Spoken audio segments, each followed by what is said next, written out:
ఇవాళ వనస్పతి వైభవంలో మునగ చెట్టు గురించి చెప్పుకుందాం. మునగ చెట్టుని సంస్కృతంలో సిగ్రు అని అంటారు. అట్లాగే ఇంగ్లీష్లోకి వచ్చేసరికి హైపరాంత్రా మొరింగా అనేది బొటానికల్ నేము. సహజంగా హార్స్ రాడిష్ అని కూడా, ఇండియన్ హార్స్ రాడిష్ అనేది కూడా పిలవటం జరుగుతూ ఉంటుందన్నమాట. తెలుగు రాష్ట్రాల్లో ఇది విస్తృతంగా పెరుగుతూ ఉంటుంది. మునగ ఆకులు, కాయలు, పూలు, వేరు, పట్ట ఇవన్నీ కూడా ఔషధ గుణాలు కలిగి ఉన్నాయి. వీటన్నిటిని ఒక్కొక్క దాని గురించి మనం విస్తృతంగా ఈ శీర్షికలో చక్కగా చర్చించి అవి ఎలా ఉపయోగించుకోవాలి ఏంటి అనేది మనం తెలుసుకుందాం.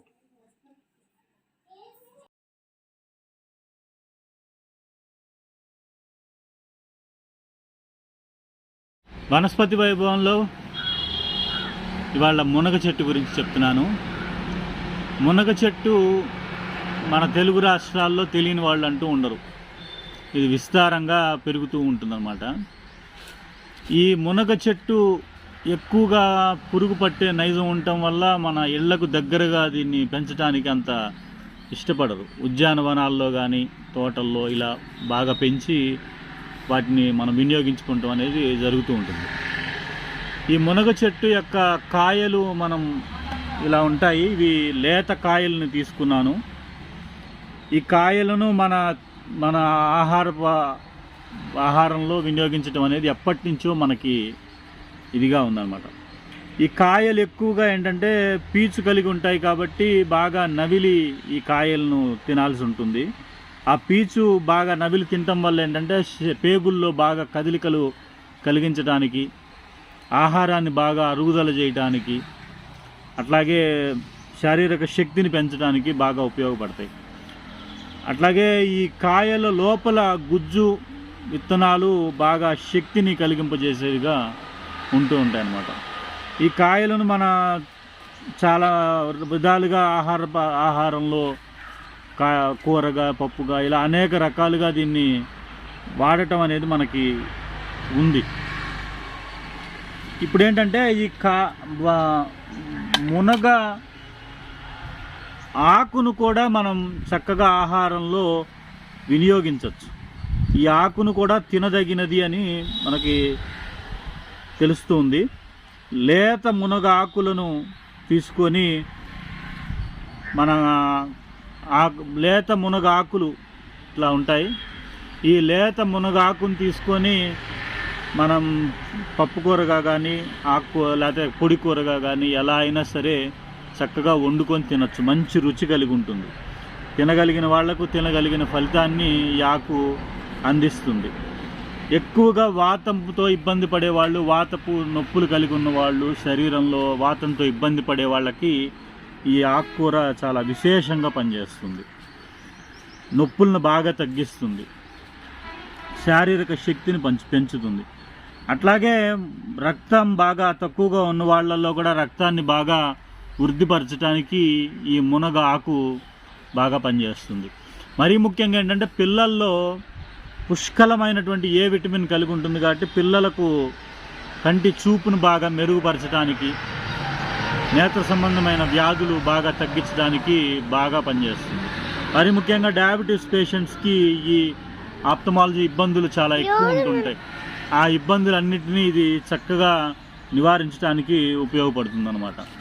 అలాగే ఇలా మునగ ఆకు మీద ఇంకా చాలా యోగాలు నా అనుభవంలో ఉన్నాయి. దాంట్లో మరీ ముఖ్యంగా ఈ యోగం నేను చెప్తున్నాను. యోగం వాతంతో ఇబ్బంది పడేవాళ్ళు, వాతపు నొప్పులు ఉన్న వాళ్ళకి ఇది చాలా చక్కగా పనిచేస్తుంది. ముందు కొంచెం ఆముదం తీసుకొని మన బాండీలో వేయాలి. వేసి బాగా వెచ్చజేయాలి. ఆ వెచ్చజేసిన తర్వాత ఈ మునగ ఆకుని దానిలో అలా వేసేసి బాగా ఇలా ఫ్రై చేసేటట్టయితే ఆకులు చక్కగా ఫ్రై అయిపోతాయి. ఆ ఫ్రై అయిపోయిన ఆకులను బాగా తీసుకొని ఎక్కడైతే నొప్పులు ఉంటాయో ఆ నొప్పులు ఉన్న చోటల్లా చక్కగా అట్లా పేర్చేసి దాని మీద గుడ్డబెట్టి గట్టిగా కట్టుకట్టేసేయాలి. అలా కట్టుకట్టేసేటట్టయితే నొప్పి చక్కగా లాగేస్తుంది. రాత్రల్లా ఉంచేసుకొని మనం చక్కగా పొద్దునే శుభ్రం చేసుకోవచ్చు. నొప్పులు బాగా తగ్గుతాయి. ఎలాంటి శరీరంలో వాతపు నొప్పులున్నా, ఎలాంటి కీళ్ళ నొప్పులు, మోకాళ్ళ నొప్పులు, ఇట్లా ఏ నొప్పులకైనా సరే ఈ యోగం చాలా అద్భుతంగా పనిచేస్తుంది. మునగ పూల గురించి ఇప్పుడు నేను చెప్తున్నాను. ఈ మునగ పూలు అత్యంత శక్తిని కలిగింపజేసేవిగా ఉంటాయి. ఇట్లా శాస్త్రంలో అనేక రకాలుగా ఈ మునగ పూల గురించి చెప్పబడిన నా అనుభవంగా ఉన్నవి నేను వివరించి చెప్తున్నాను. ఈ పూలు ఏంటంటే తెల్లగా ఉంటాయి, కొంచెం దగ్గరగా చూసేటట్టయితే పసుపు వర్ణాన్ని మనకి కలిగింపజేస్తాయి అన్నమాట. ఈ లోపల ఉండే కేసరములు పసుపు వర్ణంలో ఉంటాయి. ఈ పసుపు వర్ణంలో ఉన్న కేసరములు తర్వాత ఈ పూలు కొద్దిగా పసుపు వర్ణానికి తిరిగి ఉంటాయన్నమాట. దూరంగా చూసినప్పుడు మనకి తెల్లగా కనబడతాయి, దగ్గరగా కొంచెం గమనించేటట్టయితే తెలుపు పసుపు రెండు కలిసిన వర్ణంలో ఈ పూలు ఉండటం జరుగుతుందన్నమాట. ఇవి నలుపు రంగు పూలు, ఇంకా రకరకాల రంగులు శాస్త్రంలో చెప్పబడి ఉన్నా నా అనుభవంలో నేను వాటిని గమనించలేదు. ఈ పసుపు వర్ణమైనటువంటి పూలు మనం తీసుకొని చక్కగా ఔషధాల్లో వీటిని వినియోగించుకోవచ్చు. ఇవి అత్యంత శక్తివంతమైనటువంటి పూలుగా నేను చెప్పడం జరుగుతుంది. వీటి మీద అనేక యోగాలు ఉన్న నా అనుభవంలో నేను వాడినది, నేను చక్కగా గమనించిన యోగాన్ని మీకు వివరించి చెప్తాను. ఆ యోగాన్ని మీరు చక్కగా వినియోగించుకోవచ్చు అని చెప్పడం జరుగుతుంది.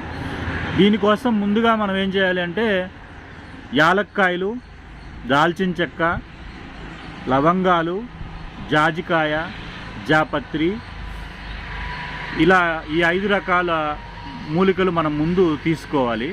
వీటితో పాటు బాదాం పప్పు ముందు నీళ్ళల్లో నానబెట్టి ఆ పైన ఉన్న పొట్టును తీసేసి చక్కగా ఎండబెట్టుకొని ఆ బాదాం పప్పును తీసుకోవాలి.